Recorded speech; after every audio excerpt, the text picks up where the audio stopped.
धन्नु के परिवार में पत्नी मीना और उनकी 2 बेटियां रीमा और सीमा थीं।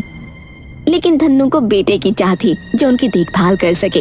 हर तरह के उपाय करने के बाद जब वो निराश हो गए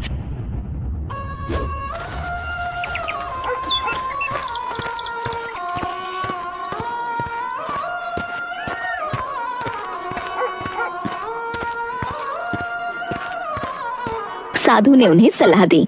देखो बेटा, तुम्हारी कुंडली में पूर्व जन्म का दोष है, लेकिन यदि तुम जंगल में रहकर जीव जंतुओं की सेवा करो तो बेटा जरूर प्राप्त होगा।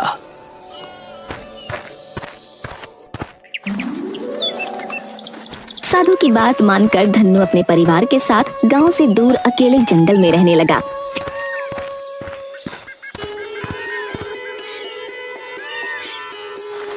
एक दिन धन्नु अपनी पत्नी से बोला, अजी सुनती हो, जंगल में माता कपालिका का मंदिर है।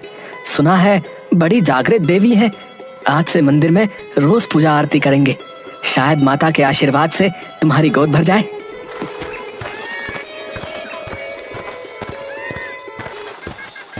इसके बाद दोनों माता कपालिका के मंदिर में सुबह शाम पूजा आरती आदि करते और माता से बेटे की दुआ मांगा करते। पर कई बरस बीत जाने के बाद भी उन्हें पुत्र की प्राप्ति नहीं हुई। एक दिन मंदिर में एक घायल हिरण आया।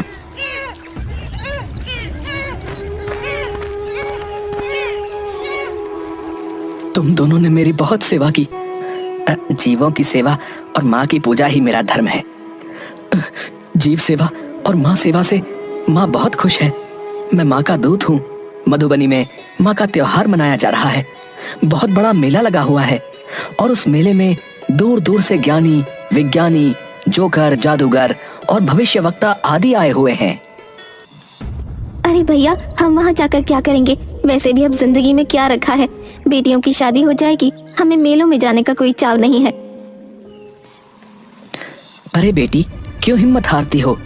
मेले में आने वाले जादूगर और भविष्यवक्ता मनोरंजन के साथ ही साथ लोगों की समस्या का समाधान भी कर रहे हैं। मुझे पूरा विश्वास है, तुम जाकर अपनी समस्या बताओ तो तुम्हें उसका समाधान जरूर मिलेगा। अरे मीना, इतने उपाय तो कर चुके, अब जब इसके बारे में पता चला है तो मेले में जाकर आए हुए ज्ञानियों से भी मिल लेते हैं। शायद वही हमें बताएं कि हमें पुत्र रत्न की प्राप्ति कब होगी। पति की बात सुनकर अगले दिन सुबह वे सभी मेले में भाग लेने के लिए गांव की तरफ चल पड़े।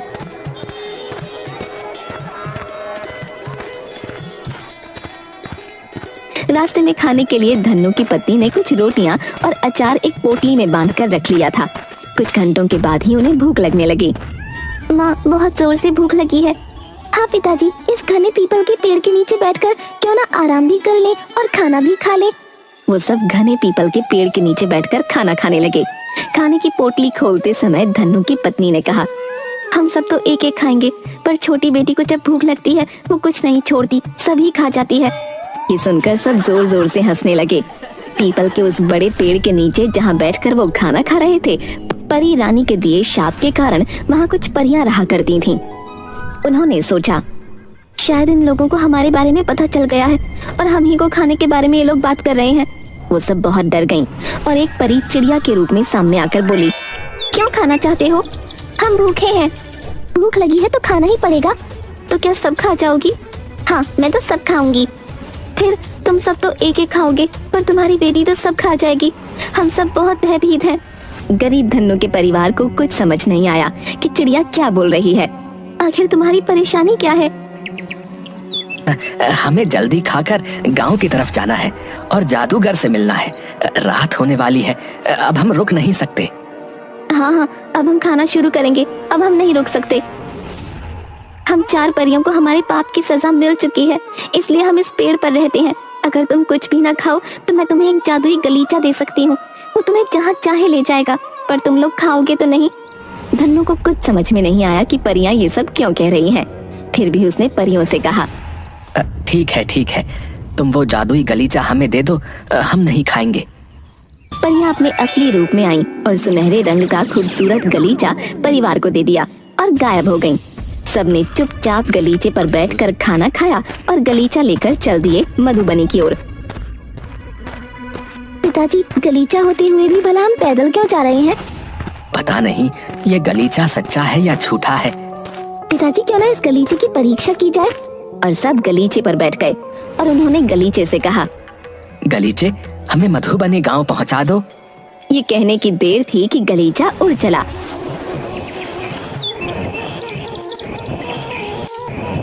और कुछ ही मिनटों में गलीचे ने उन लोगों को मधुबनी गांव पहुंचा दिया। इतनी जल्दी मधुबनी पहुंचकर वे सब बहुत खुश हुए और उन्हें ये भी विश्वास हो गया कि गलीचा सचमुच ही जादुई है। अरे देखिए तो, गांव में तरह तरह के लोग अपनी अपनी कलाएं दिखा रहे हैं। राज नर्तकी भी आई हुई है। अरे भाग्यवान, हमें इन सब से क्या काम? हमें तो पुत्र रत्न चाहिए। तरह तरह की रंग बिरंगी रोशनी, झूले और विभिन्न प्रकार के लोगों की दुकानें देखते देखते सबसे आखिर में उन्हें जादूगर सोनकर की डरावनी झोपड़ी दिखी। ये काले रंग की थी, जिस पर तरह तरह के रंग बिरंगे नाग बने हुए थे और छोटे छोटे दिए इसके आसपास चल रहे थे। झोपड़ी दिखने में बहुत ही डरावनी लग रही थी। डरो नहीं, यही जादूगर सोनकर है। यही हमारी समस्याओं का समाधान करेगा। हिम्मत से काम लो, झोपड़ी के अंदर चलो। जादूगर सोनकर झोपड़ी के अंदर जानवरों की हड्डियों के साथ हवन कर रहा था। उसके माथे पर लाल रंग का एक बड़ा टीका था और बदन पर लाल रंग की धोती, गले में हड्डियों की माला। बोलो धन्नु, क्या चाहते हो?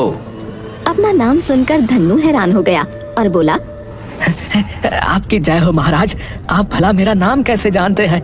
अब तो मुझे पूरा विश्वास हो गया है कि आप सर्वज्ञाता हैं। आपको तो मेरी समस्या का भी पता ही होगा। दया करके मुझे समाधान दीजिए। अगर तुम मुझे अपनी दोनों बेटियों में से एक बेटी दे दो तो मैं तुम्हें पुत्र होने का वरदान दे दूंगा। धन्नु ये सुनकर बहुत सोच में पड़ गया, क्योंकि वो अपनी दोनों बेटियों को बहुत प्यार करता था। लेकिन उसकी बेटियां ये सब सुन रही थीं और उन्हें पता था कि उनके माता पिता बेटे की चाह में बहुत परेशान हैं। महाराज, मैं आपकी सेवा में आने को तैयार हूँ। नहीं महाराज, रीमा दीदी को माँ बाप की रक्षा के लिए माँ बाप के पास रहना जरूरी है। मैं आपके पास आने को तैयार हूँ। आप पिताजी को पुत्र का वरदान दीजिए। अपनी बेटियों की बात सुनकर धन्नु को ये समझ में आ गया कि उसकी बेटियां भी बेटों के समान ही उसकी रक्षा करने के लिए तत्पर हैं और उसने बेटा पाने का विचार त्याग दिया। महाराज, आप महान हैं, बहुत दयालु हैं, किंतु मैं पिता हूँ और मैं अपनी बेटियों के बदले बेटे का वरदान नहीं लेना चाहता। मैं अपनी बेटियों के साथ ही खुश हूँ। पर जादूगर सोनकर एक बहुत ही खतरनाक व्यक्ति था। उसने कहा, तुम्हें बेटा चाहिए या नहीं, किंतु तुम्हें अब अपनी बेटियों का दान करके ही जाना होगा। ठीक है महाराज, मैं आपको सिर्फ अपनी बेटियां ही नहीं बल्कि अपने पूरे परिवार का दान करता हूँ और ताउम्र आपकी सेवा करूंगा। किंतु मुझे कुछ समय दे दीजिए ताकि मैं अपने बच्चों को ये मेला दिखा सकूं और उसके बाद मैं वापस आकर आपकी झोपड़ी में परिवार के साथ आ जाऊंगा। यह अकेला और कमजोर व्यक्ति भला कैसे भाग पाएगा और मुझसे कैसे बच पाएगा? उसने धन्नु के परिवार को मेला देखने की इजाजत दे दी। सोनकर की झोपड़ी से बाहर आते ही परिवार ने कुछ दूर जाकर तुरंत जादुई गलीचा निकाला और उस पर बैठकर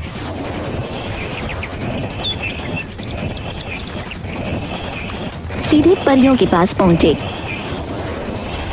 और उन्होंने परियों को अपने साथ हुई पूरी घटना बताई। परियों से प्रार्थना की, परियों, अगर आप हमें उस जादूगर से बचा पाए तो। परियों ने धन्नु को एक जादुई फल दिया और बोली, जाओ, जादूगर बहुत शक्तिशाली है, तुम्हें उसके पास तो जाना ही पड़ेगा। पर ये फल अगर तुमने जादूगर को खिला दिया तो जादूगर अपना पूरा जादू भूल जाएगा और ये भी भूल जाएगा कि वो तुमको जानता है। तुम इस जादुई गलीचे पर बैठकर वापस अपने घर चले जाना और ये गलीचा हमेशा अपने पास रखना। अगले दिन सुबह ही धन्नु जादुई फल अपने हाथों में ले गलीचे पर बैठकर मधुबनी गांव पहुंचा।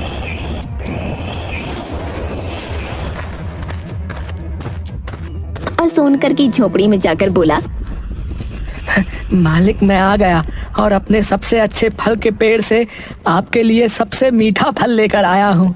ये सुनकर जादूगर बहुत खुश हुआ और धन्नु से बोला, बहुत अच्छा, लाओ ये मुझे दो, खाकर देखता हूँ कितना मीठा है।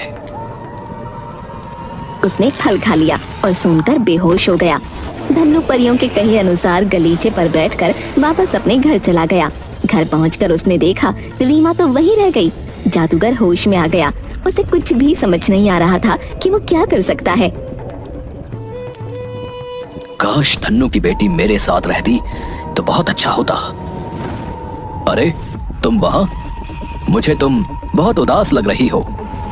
हाँ देखो ना, मैं तुम्हारे पास भी आ गई, लेकिन फिर भी तुमने मेरे माता पिता को पुत्र होने के लिए आशीर्वाद नहीं दिया।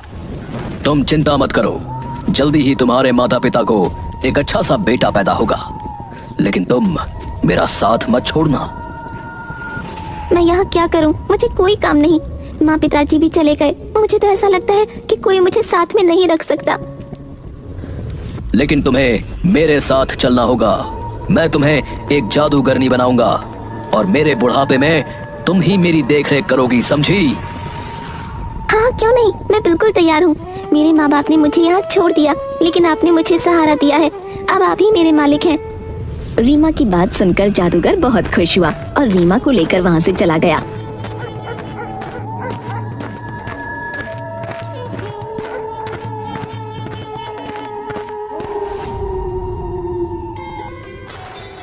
रीमा को बहुत ढूंढने के बाद भी वो जब नहीं मिली,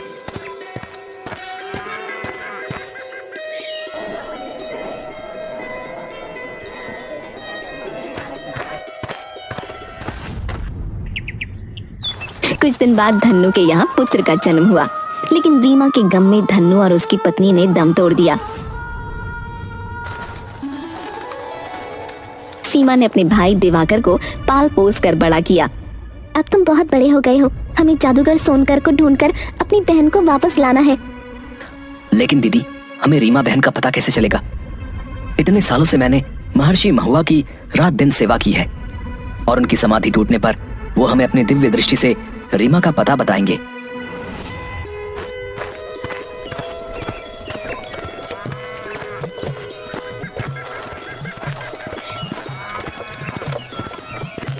कुछ दिनों बाद महर्षि महुआ कर की तपस्या टूटी और वो सीमा की सेवा से खुश होकर कहते हैं, बोलो बेटी, तुम्हें क्या चाहिए? गुरुजी, मैं सिर्फ अपनी बहन रीमा का पता लगाना चाहती हूँ। तुम्हारी बहन रीमा तुम सबको भूल चुकी है और जादूगर सोनकर ने उसको एक बहुत बड़ी जादूगरनी बना दिया है। इस समय वो बहुत बूढ़ा हो गया है, लेकिन रीमा सारी मानव जाति पर अपने जादू से जुल्म कर रही है। महर्षि, हमारी बहन हमको कैसे पहचानेगी? बच्चों, परी के दिए हुए जादुई गलीचे को देखकर ही उसे सब कुछ वापस याद आ जाएगा। तुम तीनों को मिलकर उस जादूगर को मृत्यु के घाट उतारना होगा, वरना वो मानव जाति को खत्म कर देगा। ऋषि के बताए हुए पते पर जब वो पहुंचते हैं तो देखते हैं कि जादूगरनी रीमा का महल जंगल के बीचों बीच हवा में बना हुआ था। उसने सारे पेड़ पौधों को मिट्टी का बना दिया था। जैसे ही सीमा और दिवाकर जंगल में पहुंचे, रीमा को पता चल गया। पिताजी, 2 मानव हमारी जादू नगरी में आए हैं, अभी इनको मजा चखाती हूँ। दिवाकर जैसे ही महल के पास पहुँचता है, रीमा उसे भी मिट्टी का बना देती है। हे भगवान, रीमा को जब तक पता चलेगा कि हम उसकी तलाश में आए हैं, तब तक कहीं देर ना हो जाए। मैं महर्षि के कहे अनुसार जादुई गलीचे पर बैठ जाती हूँ, शायद वो मुझे पहचान जाए। सीमा को जादुई गलीचे पर बैठे देख रीमा को सब याद आ जाता है। सीमा, ये तुम हो? मैं तुम लोगों को बचाने के लिए यहाँ रुक गई थी। माँ पिताजी कैसे हैं? बहन, पिताजी ने तुम्हें बहुत ढूंढा, तुम नहीं मिली। अब हमारा एक भाई है, लेकिन तुम्हारे गम में माँ और पिताजी स्वर्गवासी हो गए। भाई, वो हमारा भाई है, लेकिन जादूगर उसकी बलि देने जा रहा है कल, क्योंकि कल उसका जन्मदिन है और ये आखिरी बलि देते ही वो अमर हो जाएगा। नहीं नहीं, उसे बचा लो बहन, दिवाकर को बचा लो। तुम मेरी जादुई छड़ी लेकर सुमेरु पर्वत पर चली जाओ। वहाँ एक मोर तुम्हें नाचता हुआ मिलेगा, उसका एक पंख तोड़कर जला देना। ऐसा करते ही जादूगर के जादू से सब मुक्त हो जाएंगे, वो साधारण आदमी बन जाएगा। तब तक मैं भाई की रक्षा करूंगी।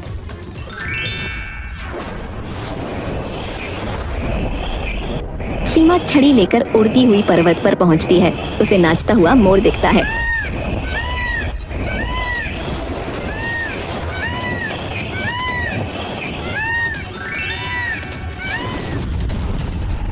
पिताजी, आज मैं आपको ये शरबत पिलाना चाहती हूँ।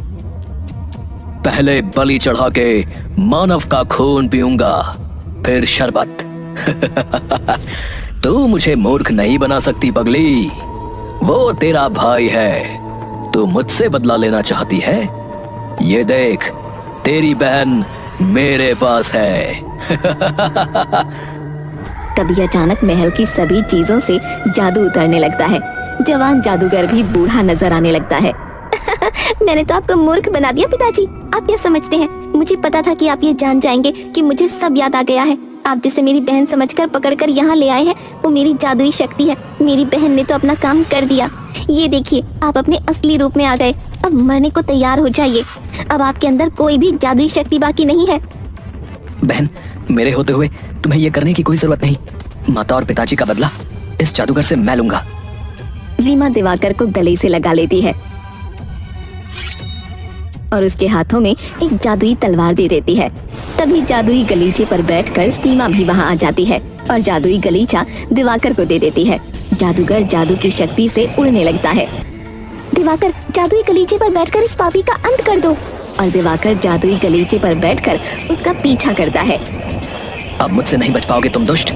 मरने के लिए तैयार हो जाओ। नहीं। और अंत में जादुई तलवार से उसका सर काट देता है। जादूगर का अंत होते ही सभी मुक्त हो जाते हैं।